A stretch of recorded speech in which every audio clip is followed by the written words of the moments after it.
Before we start, I want to thank our sponsor, Quiet Light Brokerage.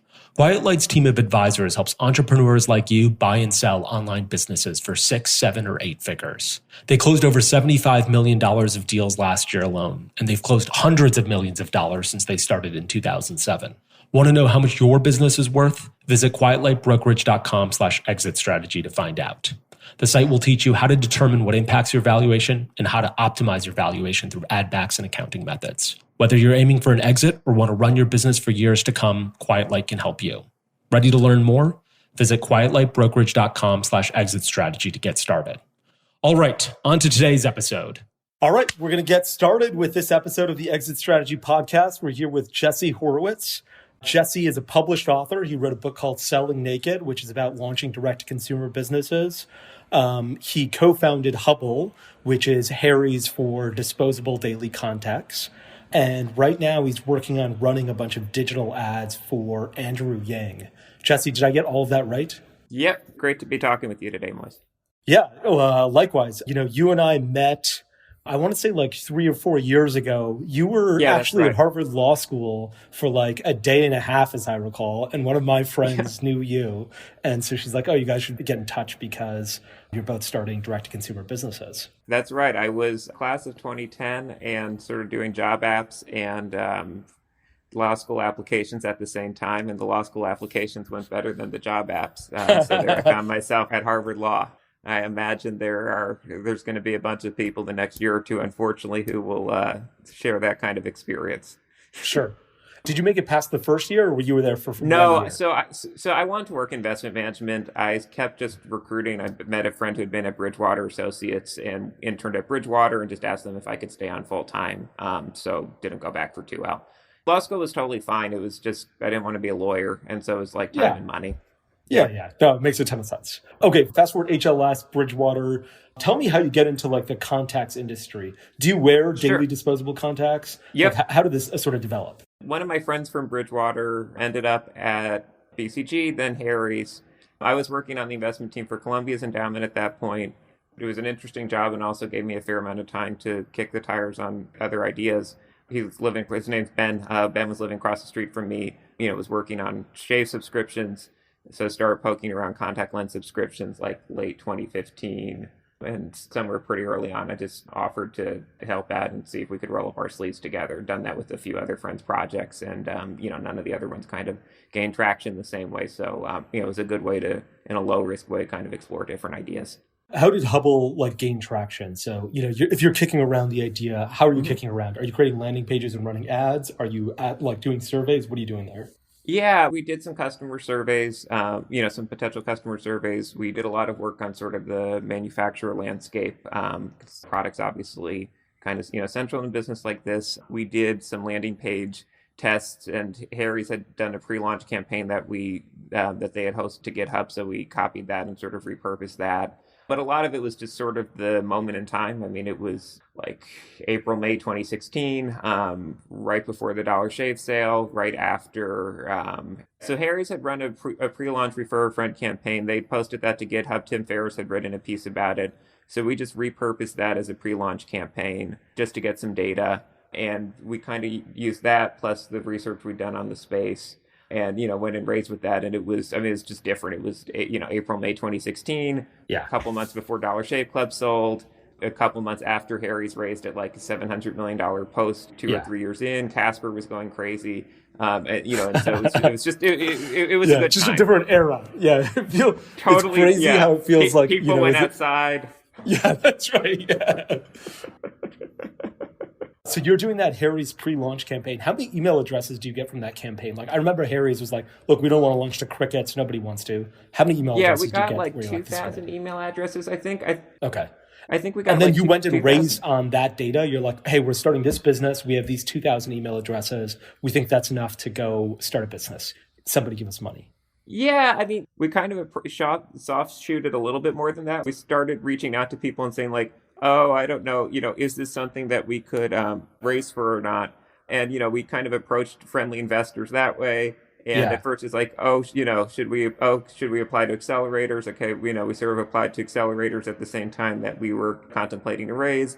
And then people started getting excited about a potential round. And it was like, oh, should we raise 500? Should we raise $1 million? It kind of snowballed from there, which is like what happens when folks are excited. Yeah. You guys never went through an accelerator. You guys sort of Nope. just did this on your own. How much did you raise before you sort of really launched the business and got $1 in revenue? So we raised like $3.5 million in May 2016, and then we raised like another 3.7 in October, and then launched in November. Okay. So you raised about $7 million before the business launches. Mm-hmm.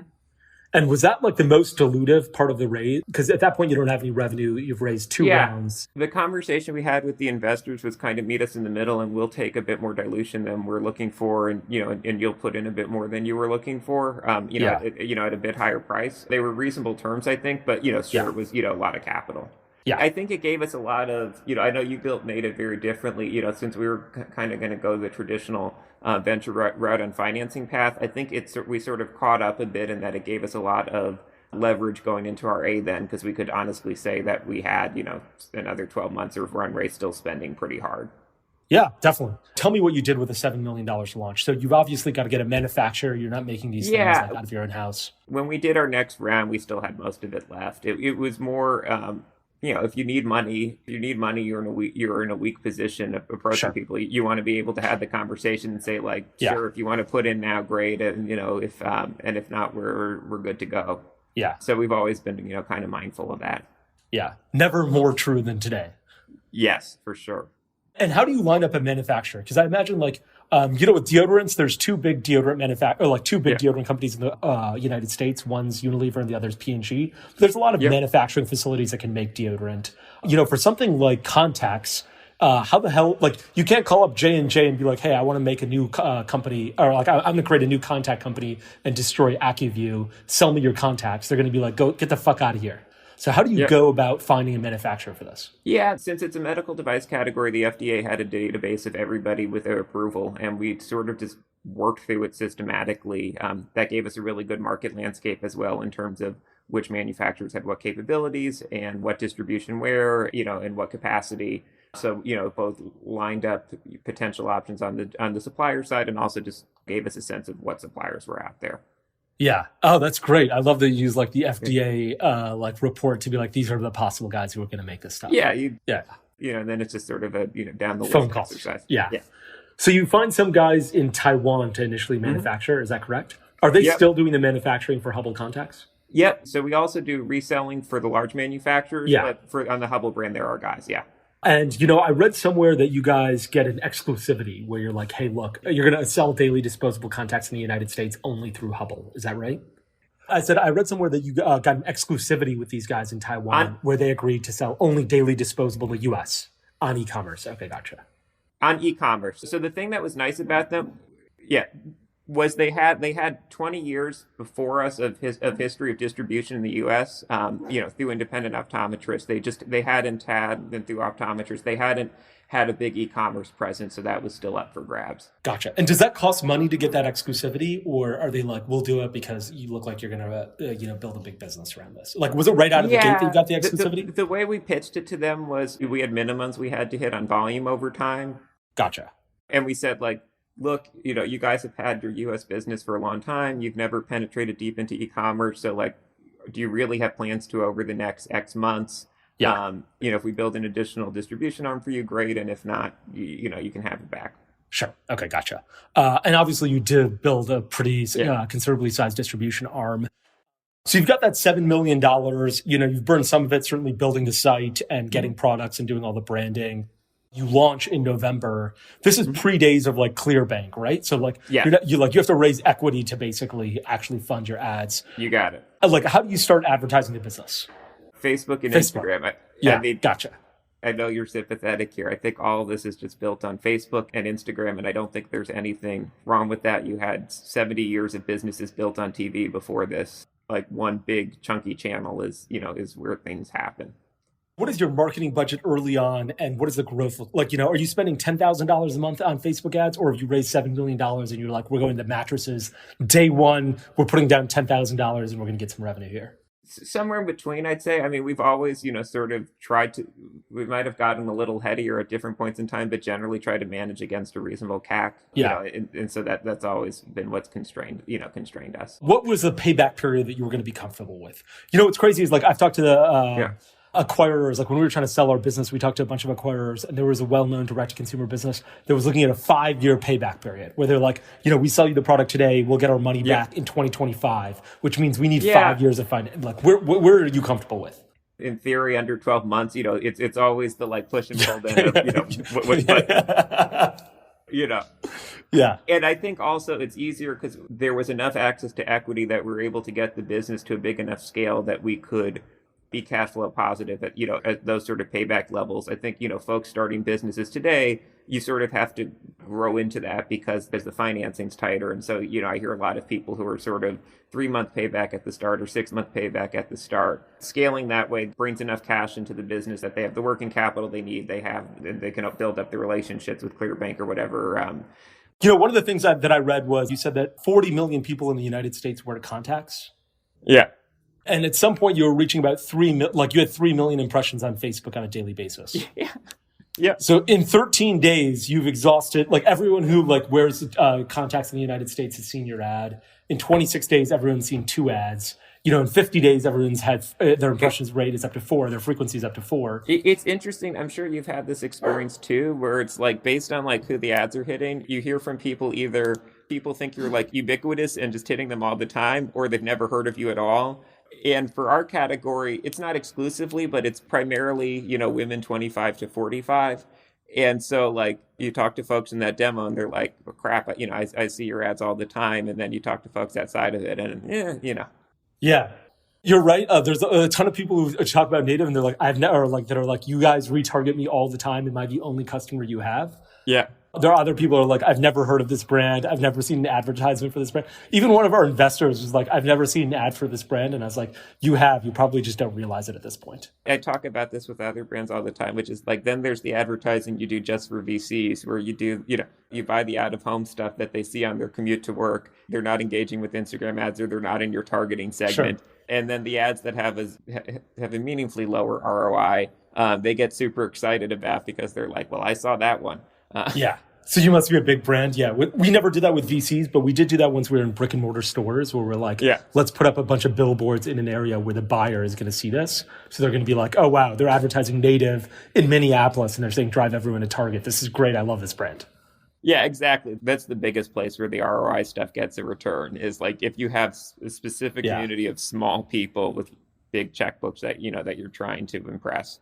Doesn't that make it makes zero sense that happens? Like you're like, this is such an efficient market, right? Everyone talks to everybody. There's so much capital in this business and still like trying to make people happy or play to their whims gets them super excited about it. I read Instacart applied to Y Combinator and they were late to their application and they muscled their way into getting an interview and they got rejected from Y Combinator. And so the Instacart guy sent a 6-pack of beer to the guy who had done his interview. Yeah. And said, hey, understood that we can't get in. Hope you enjoy this beer. Thanks for taking the time to do this. And the guy's like, this is fucking awesome. I'm going to let Instacart into Y Combinator now. Like that, he knows exactly what the business is. But when he gets a 6-pack of beer, he changes his mind and is like, yeah, Instacart's great. But you see it, you see this all the time. And it's tough because it can persist all the way through IPO. And so it's hard to say the investors are making the wrong decision. But where investors just seem to I think, have a tendency to overweight and overvalue goods and services that they would consume themselves. So you think about something like Peloton. Yeah. Peloton's a crazy expensive bike. It's really nice. Yeah. But, you talk about, long payback windows. You look at their payback model, and even if you accept I think they claim 1% monthly churn or something. Even if you accept that, you're still looking, I think, at 4-year payback on that. But it's a really nice bike, and it's the type of product that investors use. Sure, yeah. And not only that, they lock you into a 6-month subscription right when you purchase, which is why their first year churn is so low. Because they're every month for the first 6 months, we lock you in. And so you can't go anywhere. We've already charged you for it, so you can't churn away from this. So they're counting that as zero churn, and so then I'm sure. Then I'm sure. They're when they're pitching to VCs and on their S1 and their 10Ks, what do you think they're doing? They're saying, hey, this is how the metrics look, right? That's smart. Then the churn clock starts at month 7. When we were trying to raise money, actually, Yeah. there was this one investment advisor that we had. I mean, he was just like helping us out as a friend. And he's like, look, if people buy 2 units of deodorant, you might be able to say they're repeat customers. And I'm like, they only had 1 transaction and I should call them repeat customers. And he's like, people have done that in the past. It was crazy. You're spending money on Facebook and Instagram early on. 40 million people were in contacts. You're blanketing the world with Hubble contacts. Today, it's very different, though. Like, I've seen you on TV. I've seen you and Ben both on TV. I met Ben, and he told me that you were standing on a chair for the TV ad that you guys shot. I was. I'm he's not like sure. 6'7". I'm like 6'1". Yeah, I'm like 6'1". He's just a fucking giant. Yeah. He's a giant. So I've seen you guys on TV. I've seen you guys on Reddit. I've seen you guys on podcasts. Is the bulk of your spend still going to Facebook? And what are the other channels that you found working for you? Yeah, if anything, we kind of got like more diverse for a while, and then we got less diverse again. And and I think the thinking there was, it was like Facebook dependence is scary for everyone. It was valuable to us to demonstrate that we could acquire customers in other channels. But then like we did that for a while and we said, okay, we can do it. Like the CACs are higher. Do we have to prove this to ourselves every day? Or having gone through that, exercise, which is probably like a year, 12, 18 months or so, can we just allocate the budget where it would be most efficient today and worry about if that changes? Now that we know where else we could put the money, we can worry about it later. Sure. Did you find that when you were putting the money elsewhere, you saw lower Facebook CACs? Like, a lot of companies that I've spoken with are like, when we're on TV, we see Facebook prices drop. I call bullshit. It didn't work. That didn't happen for you.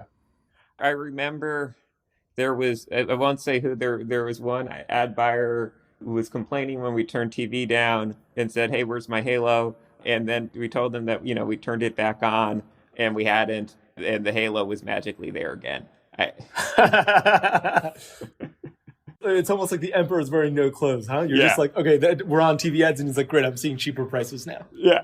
That's great. Oh my God. Was television your number 2 channel of spend after Facebook ads when you were sort of diversifying channels? Yeah, I'd say it's still probably number 3. It's just the gap between 1 and 2 is opened up, and 2 and 3 flip between TV and search probably. Gotcha. At Native, I think I've been honest with this before with you. Like, we relied heavily on Facebook ads and Pinterest ads. There were a couple months where Pinterest ads like outspent Facebook ads, but it was generally Facebook. And we never found anything nearly as efficient. And it's hard because you're like, look, I want to diversify channels. So if Facebook starts sucking, I still can rely on television and podcasts and search. But at the same time, like your greatest weakness is also your greatest strength. We're really good at Facebook ads. And this is generating a ton of cash. Why try and fuck that up right now? Why not like deal with tomorrow's problems tomorrow? Exactly. And I think the problem is in a world before Facebook, you didn't just have all these new brands all the time. And so like Facebook's what done brought us all to the party. That's right. You take a step back, like the problem we're all solving is like you had this new activity, Facebook or whatever, paid social media where people were spending a bunch of their days. They wanted it as an ad-supported service. They didn't want it as a subscription service. And so you needed a new group of advertisers that were going to maximize the potential of the platform so that people could get their Facebook account for free. And that's like, I feel like actually the biggest, like the function that like us advertisers serve broadly, just the same way that like Procter & Gamble 70 years ago figured out the potential of Tide for TV. Sure. P&G actually invented the soap opera. It's why it's called the soap opera. They're like, we're going to develop content, and then so we can run ads between the content. It's fucking amazing. Yeah, I always joke with our head of creative that one day he'll get a retrospective of all the ads we were running in whatever the stretch of time. Yeah. You said Facebook is the one who's brought us all to the party. That's so true. I think like everyone's fear though is that when the party ends, Facebook's only going to go home with one of us, even though it brought all of us to the party. And so we're trying to figure out some other girl to like hitch our ride to. But it's just like, you can't always get what you want. Like I like that too. Yeah. It's not... I'd love to have 10 equally strong marketing channels with great ROIs that were each 10% of my budget. Yeah. Yeah, sure. Of course. When you were like day to day at Hubble, one of the things that you guys realized was, well, you've got to get verifications for every prescription that comes through the door. Because like it's an FDA regulated product. I don't think this is the case in every other country. Like I think in Europe, I can just go to like a pharmacy and buy contacts and I don't need to show my prescription. Just varies market to market. Yeah. Who's buying prescription contacts that are the wrong prescription and it's like buying them in bulk and like being happy? Like, are people doing nefarious things with contacts or is this just like a historical thing that, the FDA has always required? I think it's legacy to the industry here. 1-800-CONTACTS, which is a great business, was sort of early to the e-commerce space. And there was sort of a lot of negotiation, back and forth between them and the Optometry Association and Congress to kind of settle on a solution that worked for everybody in terms of how prescriptions would be treated in the space. And I think part of it is because, like a lot of these things, it was preferable to have something federal as opposed to state by state because it was just getting to become a nightmare for everyone. Yeah. And so can you tell me how you guys went about verifying those prescriptions? I mean, I know about it. It was really unique. It was incredible and unique. And I know we've copied some of the strategies that you have at Native, not from a prescription standpoint, but from another standpoint. But can you tell everyone that? Anything high volume like that, it's a customer service problem and it's hard to keep up. So we built an outsourced team. And we have an internal group that's in charge of sort of, quality control on the work of those folks. And then we have multiple audit layers. But we moved sort of pay per ticket so that pay per ticket and then different quality metrics associated around that. It's across sort of all of our customer service, because it was just very scalable. It was flexible for the agents. It allowed them to work from home, which opened up folks who would have trouble commuting, and got you sort of a higher quality pool of folks. I think the first to do this was actually JetBlue and continues to do this to this day. It's just the most scalable way to do customer service and gets you out of a lot of the overhead of a call center. Pay per ticket is something that I don't know any other e-commerce business really doing that. But what you're saying is that a ticket would come in to verify a prescription and your offsource team, email or whatever it is, sort of anywhere up and down where's my package? It comes into your inbox. And a team of a team of agents sort of are raised to answer that ticket as quickly as possible and get paid once they answer and presumably meet a certain quality score. Exactly. One, how much do you pay per ticket? Can you talk about that? It varies sort of task to task and how difficult it is to complete. And there's different agents with different tiers of tickets that they'll Exactly. handle? Yep. Is the average 50 cents? Is the average $1.50 or is the average 7 cents? If you had to ballpark it, what order of magnitude is it there? Not 7 cents and not $5 on that, for an average one. Okay. And then how many agents are sort of racing to answer these tickets? It's a large operation, probably 100, or 100 or so order. Yeah, I remember you told me about this and I was mesmerized by it. You also said at one point you had extra agents. You're like, hey, do you guys want these? And then phenomenal agents for Native. Nice. I think they still work at Native. And what happened is we actually shifted from a strategy of using an off-source agency where we just paid an agency and they hired their own employees. And we paid them $4,000 per person and they paid each employee $2,000 to being forget the agency. That's just a bunch of agency costs, of course. Let's hire the person individually and then ask that person to go find their friends who also want to do this. That's how we develop a reputation system. And I think the big thing is that there's such a scarcity of work from home opportunities for agents. And it's really crazy because it makes no sense. Commuting makes no sense when everything's throwing off stuff that you can poke around. Then why make people trek into an office every day? It's a bunch of their time. If you're dealing with international agents, it's the commute can be very difficult. And the hours are crazy. For us, what we realized is the agents were so much happier because ours were in the Philippines. In order to work U.S. hours, it was basically their nights that they had to be up, and they were much more willing to do that at home if they had a baby around or something to that effect, as opposed to being in an office. Yeah, you have lots of single mothers doing this who are we probably over-index on that, very talented and, and have trouble sort of finding commensurate opportunities that will, work around their parenting schedule. And so it's great. Did you build your own customer service platform in order to handle this? Or are you on the Zendesk? You're on Zendesk. Yeah. Gotcha. Yeah. Have you heard of Gorgeous? Yeah. I know a couple other companies who are using Gorgeous who are very happy with them. Yeah. Some nice Shopify integrations that Zendesk doesn't have. We were just sort of 3 years in, and so our team was pretty, You're used to Zendesk and its massive switching costs. Yeah, exactly. Yeah, it's basically I think of Gorgeous as a Klaviyo for e-commerce, which is or CRM, built in and native and specific for e-commerce and not made for something else. But you're right. Once you're used to something, the switching costs are enormous. Yeah.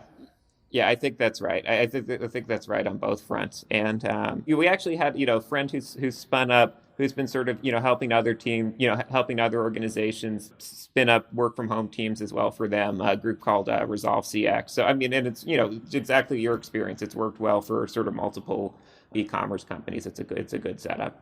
Yeah, I'm really impressed that you could get it to 100. I think we have it at like a dozen or a couple dozen maybe, or like Native does. And, there, like your manager sort of still knows everyone, or they have a manager and like it's like, manageable. But at 100, do you have like mid-level support there? Like do you have agents and then like managers? Yeah, we have mid-level support. Yeah, we have mid-level support. And then we also have a team in the US sort of sitting on top of all, of all. Yeah.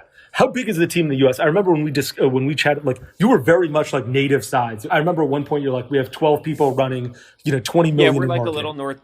We're like a little north of 20, I want to say. By sort of venture-backed standards, we continue to keep it pretty lean. Although I guess these days, sadly, what venture-backed standards has trimmed down a bit. But and so is what lean is, to be honest, as well. But yeah.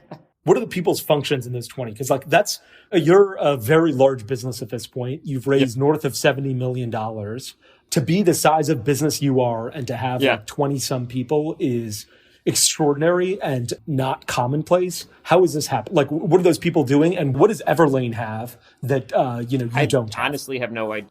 I have no idea. We have a decent sized finance and supply chain function. A decent sized group that helps manage the customer service operation. A couple folks in creative and marketing, GC, me and Ben.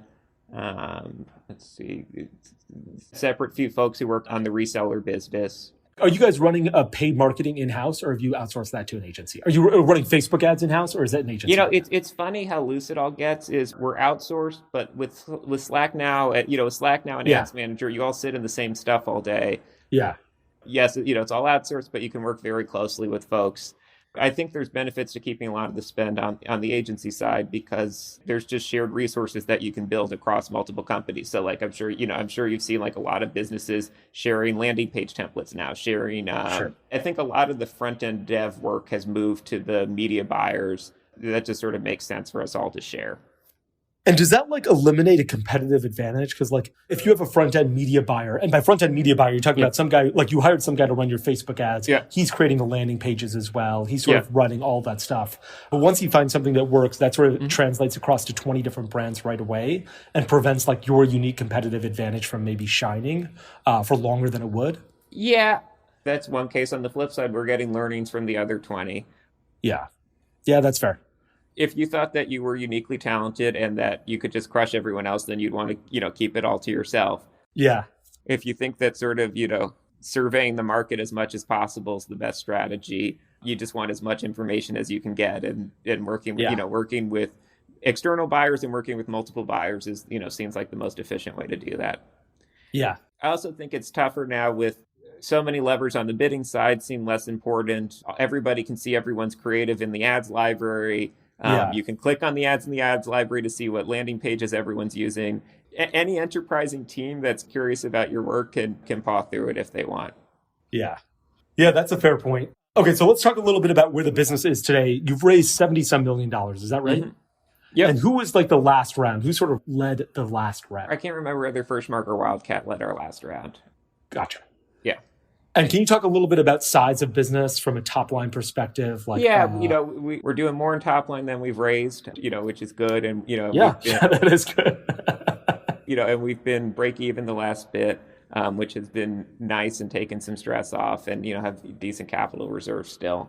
So, I never went through this process. Yeah. And in part, I didn't go through this process because I'm a coward. But like, how does it feel like, when you're raising money? The process because I'm a coward. I think about Harry's and I think about your business and I think about Dollar Shave Club. And I'm like, look, at some point you realize the music is going to stop unless there's another round of capital here. That's not the case for you guys anymore. You guys are break even or pretty close to that. And so that isn't the case. But at some point it probably was, right? You're like, the music is going to stop unless we raise the next round. Yeah. How much of your brain power are you thinking about, like, how do I keep this business afloat as opposed to how do I make a good business? I feel like hopefully we did a decent job of sort of shifting with the broader environment. You can see we raised in 16, 17 and mid 18. Yeah. Kind of after that last round, we started thinking really hard about how we can make the business sustainable. Yeah, I think that broadly lines up with where capital availability is in the direct-to-consumer space. We didn't want to get caught flat-footed when we were out of money. And so were you spending a lot of your time fundraising or were you spending very little time fundraising in 16, 17, first half of 18? Yeah. The thing is, we never let ourselves get to a place where we were really hard up. It was always pleasant enough. And it was kind of a never ending process. We didn't generally just have sort of, we're in market now, we'd get lots of inbound. And so we kind of talk to the folks who were inbound and build up a set of relationships that way. And then, if it was time for more capital, we'd pull the trigger. Gotcha. And are there any strategics that invested? Like, Unilever Venture. We once spoke to Unilever Ventures, and I think they ghosted us, to be honest. Colgate-Palmolive put some money in 18. Has that been different in any way? Or are strategics offering some unique perspective there? Or is it just capital is capital? It's been a good relationship. I think both sides were kind of curious to get to know how the other side ticks a little bit. Yeah. And so just really nice, thoughtful team over there. And, I think good way for us to understand in a way that was kind of nice because it was in our categories, just sort of broadly, how does a large consumer goods company think? Yeah. Slowly. And then from their side, how do direct-to-consumer kids think? I think that was productive on both sides, or certainly on ours. Of the money you've raised, have you found certain investors to be significantly better in terms of helping you than other investors? Or has it generally been capital as capital, take what you can, take the best terms you can get? It's funny, and this probably isn't that unusual because it's most businesses that do go venture route probably do raise most of their money when when their subs, when their little corner of the world is hot. Yeah. It's been the same folks around the table for a while now. They're part of the business. We have good working relationships with all of our board members. You're on a team together and it's a multi-year project. It's cheesy, but can you get on with each other thing really does become the most important at the end of the day because it's a long trip. Yeah, certainly. And speaking of long trip, I'd love to understand, I think the state of e-commerce today is certainly different than when you started, when I started. It's completely moved. What do you think about founders taking secondary? What should they think about when they do that? Should they be taking secondary? And to be clear, secondary sales are just founders selling their own shares and getting cash in their own pocket as opposed to the company raising money. I think it's healthy for the business. I think letting teams participate in that as well is healthy for the business because I think you don't want your management team terrified. You want them motivated. You want them, hungry for an outcome. Yeah. But you don't want them terrified either. I don't think you manage as well through the inevitable kind of downswings then. Yeah. I do think it's kind of healthy. And I think it's very good for the team as well because, to show that you're serious about generating liquidity for team members when it's available, makes you much more credible as the manager who's really on their side. Did you use that as a recruiting tactic where you're look, we find liquidity for our teammates before IPO or exit? You don't want to be too crass about things, but it's certainly something, folks ask about. And it's, and it's also something that I think, potential new employees talked about with current employees as they were kind of going through the process. Yeah. Yeah. I definitely think you're right when it comes to building a longer term business. You mentioned that you started this in 2016. It's 4 years in. At some point, founders are going to want liquidity, right? They're not going to work for 75. You gave up lucrative careers doing something else, right? Managing Columbia Investment Fund. I'm sure Bridgewater pays more than $75,000 a year. You gave up lucrative careers. And so you want to see some of that return sooner rather than later. Exactly. And you think about hopefully they pull it back together from here, but you think about something like Lime or Bird. Those were multi-billion-dollar paper valuation companies a year ago. Probably a decent chance that the folks took money off. But if they didn't, what board member really wants to deal with the management team that's taking, an 80% down round with, nothing to show for an incredible run? Business. It's just sort of a toxic interaction at some point. Yeah, that's a great point. Let's talk a little bit more about Hubble. The podcast is called Exit Strategy. Yeah. You're not there on a day-to-day basis today, are you? No, yeah. You are there on a day-to-day basis. Yeah, especially now that day-to-day is from home. Yeah. Okay. You're there on a day-to-day basis. Tell me what happens. Are you what is the goal here? Is it CPG? Is it, hey, Colgate, come in and buy the rest of this? Is it IPO? Or is it, hey, look, we've made break even. We can control our own destiny whenever we want? I think it has to be the last of them because I think otherwise you don't have any, again, it's when we were raising, we always wanted to be raising when we had cash left. Yeah. If you're thinking about sort of larger events for the company, you need an alternative, and your alternative has to be building a business that you're comfortable owning a chunk of. You're absolutely right. I think when Native was sort of thinking about raising money and we ended up getting acquired, I was people still ask me, they're why did you make this? Why did you decide to sell? We were doing, tens of millions in revenue a year. I think the last month we sold, we had $1 million in EBITDA. we're going to generate 8 figures in EBITDA in the next 12 months. And I was just like, I have no idea what the fuck is going to happen to Facebook ads. I have no idea what's going to happen to the economy. I have no idea what's God forbid somebody cuts off their thumb and ends up in a stick of native deodorant. Now all of a sudden we have a public relations catastrophe on our hands. You can love your business and still feel that. It's just diversification. I mean, other than it's your baby, who would ever sign up for having that much of their net worth concentrated in one asset? And I don't think that's contradictory at all with believing in your business, believing in yourself. All the rest. The music stopped so fast. There was like a perfect storm of events. First, Casper's IPO was really hard on the industry. Casper was you mentioned this earlier, Casper was the darling of the DTC industry. First business you'd ever heard of that did $1 million in 30 days when they launched their business. Everyone was like, holy shit, these are the guys. Started in 2013, early on, beautiful brand, New York City subway ads where you're just exactly. You're just like, these guys have figured it out. Raised $400 million, IPO at less than $400 million. At one point, a couple weeks ago, they were worth $100 million. Yeah. Outdoor Voices has to recapitalize, which is really tough on that team, I imagine.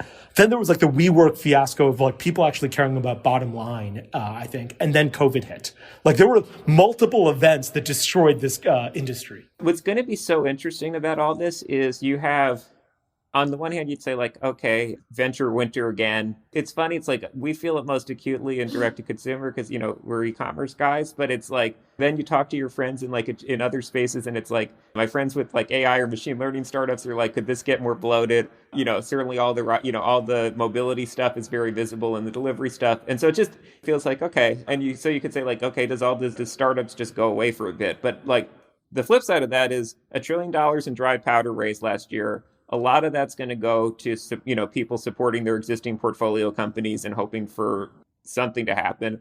But that's still a few $100 billion that has to go somewhere. And presumably the VCs aren't just going to return it to their LPs. Yeah.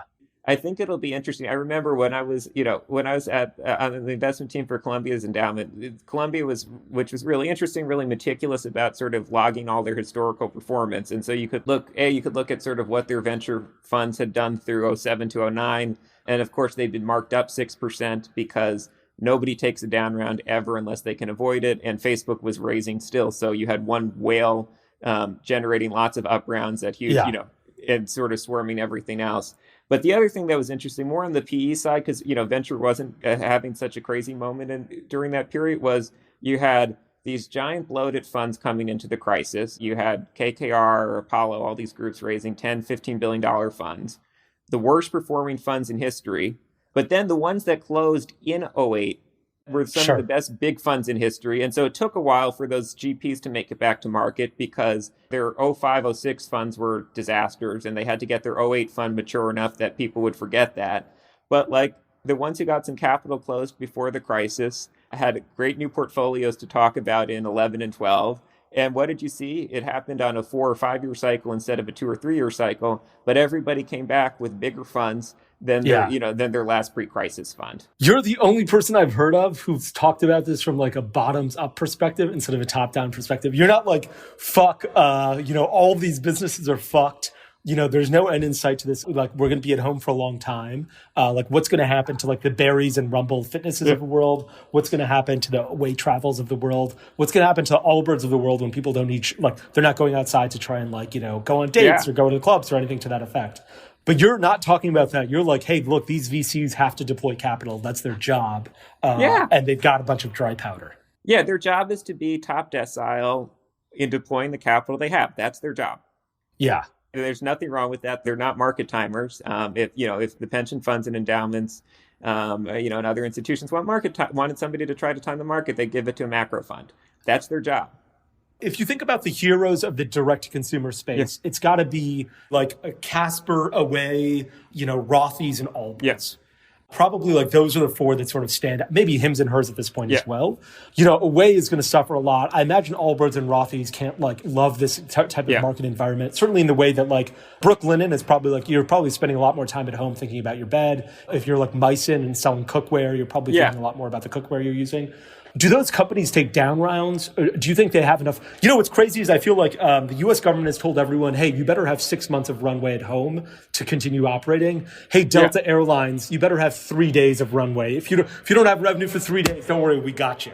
Yeah. What should be happening with these companies? Like if you're running Hubble, how much runway should you expect to have before you're like, fuck something it's a different environment. 3 years ago, you never thought about this. Today, you're probably like, I should be thinking about runway for a really long time. I feel like if any, DTC cooled off a little bit before everything else or started to. Yeah. And so like we've been thinking about runway for a while, whether we like manage well through that, like we think our runway has to be indefinite. I think what'll be interesting about all this is it feels like there's, this is sort of like the Mark Andreessen piece that everyone's reading this week. There's been a really long stretch where like, it feels like everybody's been told kind of just stay in place. It depends how long this goes, and it depends how unhappy or not people are spending more of their day at home. But this feels like the first window in a long time to maybe actually reorganize some chunks of the economy a bit in a way that's more interesting where, the 2020s feel more different from the 2010s than maybe the 2010s did from the 2000s or the 90s. But, we'll see. Reorganization of the economy has probably been necessary for a long time, right? Like the idea that it takes 4 years to get a political science degree and 4 years to get an organic chemistry degree cannot make sense, right? Like how is it possible that it takes the same amount of time to get through college for both of those? But like right now, are people like living hand to mouth? Or are there people thinking about that? Are you sitting at home thinking about, okay, at Hubble, this is what we should do in order to like move forward in the next decade? You live your business day to day. Yeah, exactly. Yeah. But but that leaves plenty of time for internal bloviating as well. So at Native, I lived it so day to day. I'd often try and time sales at the end of a month so that like you could get a little bit of revenue at the end of one month and a little bit of revenue at the beginning of the next month. Yeah. So like, if it's April, I'd have launch a sale April 29th. So like there would be a ton of juice there and a ton of juice May 3rd when the sale ended. And that's how I was living it. I was like living it, week to week where I was like, hey, how do we manage expectations and create a great up into the right trajectory? Yeah. I think that Mark Andreessen has a great point and great, let's invest in infrastructure and change the way we behave. But the reality is that Delta Airlines is burning hundreds of millions of dollars a year right now, probably billions of dollars a year. These guys need bailouts. Away Travel should get a bailout. I'm not sure why Away Travel wouldn't get a bailout, but Ruth's Chris would. That certainly makes sense to me, which is the reason why you wouldn't give away a bailout is you would say, okay, maybe people's travel behavior is just going to be different on the other side of this, and this business shouldn't exist, and we shouldn't be making that bet. But certainly by saving Delta, you are making that bet. So it's weird that you'd be sending everyone to the airport without a suitcase. Yeah, this is the trouble when the U.S. government decides who lives and who dies. I think about when Obama, when we passed the Affordable Care Act and people were like, oh, we're going to have death panels. Yeah. The reality is today we have death panels. Those death panels sit on the U.S. Department of Treasury and they decide what businesses live and die. Across the spectrum, there's this high preference for cash moving through the business to the individual instead of just from the government to the individual through this. And it seems weird because, I think this... Certainly, I know everyone in the venture-backed space has been thinking about this. Do we apply for the loans? Do we not apply for the loans? And the loans are really weird when you think about it. It's sort of just an unemployment program administered as a pass-through through these businesses, which is why if you're a bank, do you really want to take liability for that? If you're a business, do you want to take liability for that? You want people taken care of, but if it's ultimately just money going from the government to payroll, which is just people, why have these two layers in between it all of it's got to go from the government to a bank, it's got to go from the bank to a business, and then from business to person. And it's so much easier if it just goes from the government to the person in terms of monitoring what the new consumer preference set might be on the other side of this. Great. Give people keep people in cash so they can let you know what they want you to build. That's because there's no way it goes from the business or from the bank to the business and the business to the person without any costs. It's not like the U.S. government gives a dollar to the bank and the bank gives a dollar to a business and the business gives a dollar to a person. Right. And the bank and the business are going to take money from that. Totally. As management, and I assume on the bank side too, you're signing all these things saying that, you personally represent that this is all above board and legit, and your business is actually distressed and you're legitimately meeting payroll. Why? If the person's not needed at that point in time, and it's just sort of a government and, a necessary cash transfer program with you as this weird signatory with extra liabilities around that. It's very odd. And I think it's why there's, been meaningful pushback. Yeah, I think there's been pushback. I'm just not sure how meaningful it's been yet. And I Yeah. guess like no one knows. This is exactly what happened during the financial crisis as well. And this would happen like during the Civil War where Yeah. the US government was like, we have money, we have money, we have money. And everyone's like, give me some. And afterwards we're like, where the fuck did all the money go? Yeah, it's funny. I mean, it feels like we couldn't be more incompetent, handling this day to day. And it's in some ways it's reassuring to look across to Europe, where you have some countries, you just have more countries, and so you have a larger and greater range of outcomes. And it's like, okay, like we're big companies, a big country, so we should sit somewhere in the middle of that distribution. And if you were to like look at how different countries in Europe are handling this, you would say, okay, dimension by dimension, we're not the worst, we're not the best.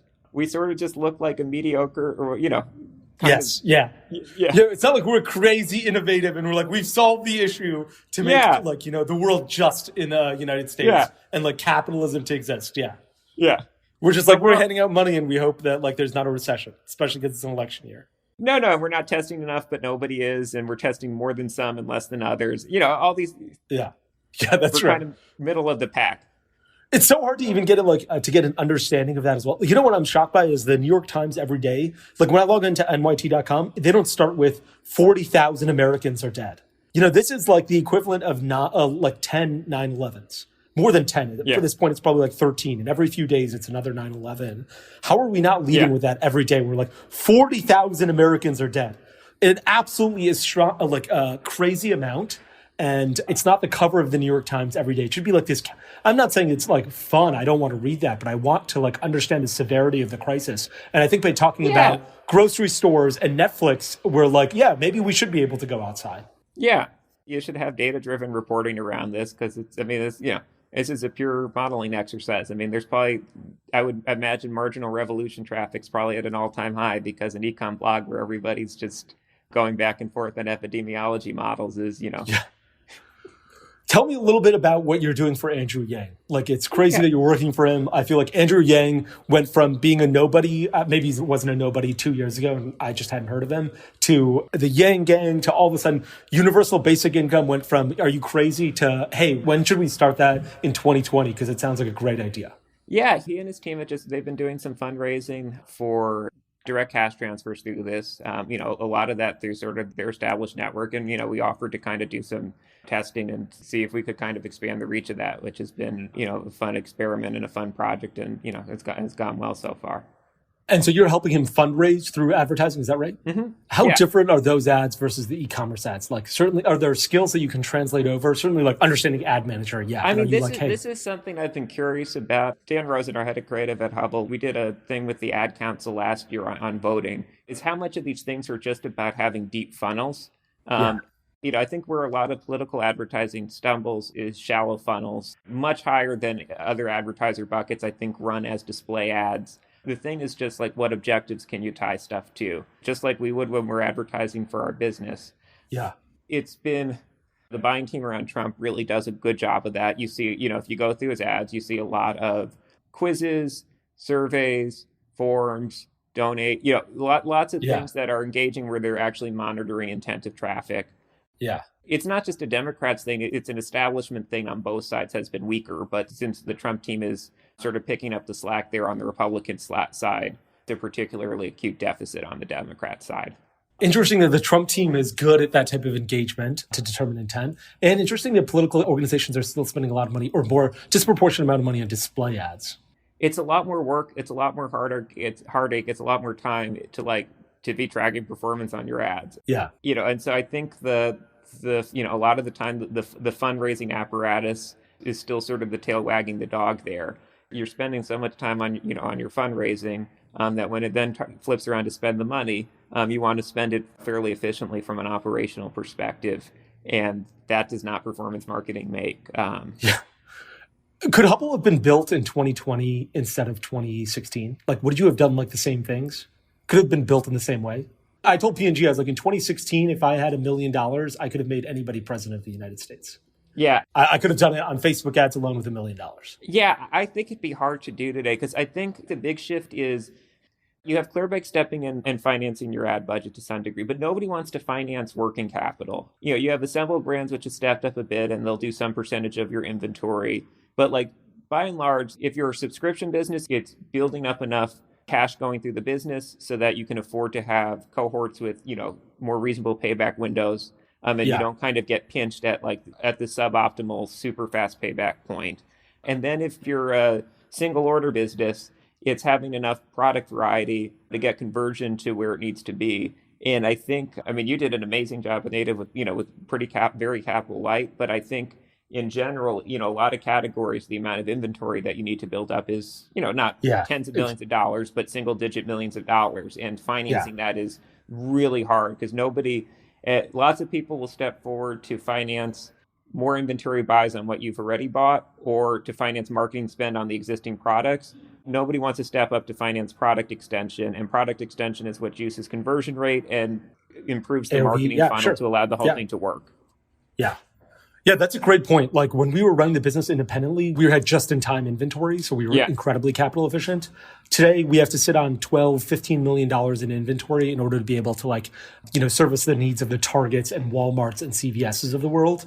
And all of a sudden, your balance sheet, which had $1,500,000 on it, has tens of millions of dollars on it, or north of $10 million just in inventory because you got to be able to finance it. It's just hard to figure. I think it's hard to figure out how to build up your balance sheet to where it needs to be, cover even sort of a light level of G&A. And so I do think it's tougher today. And I think the teams who I know that are doing it well are really, really lean as a result, which is great, but it's a lot to ask of a founder, which is build your business slower because the ramp time's longer. It's counterintuitive. It's not impossible. It's just a hard road to hoe.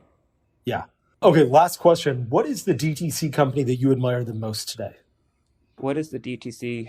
I think the folks over at Bombas have done a really great job. Who would have ever thought?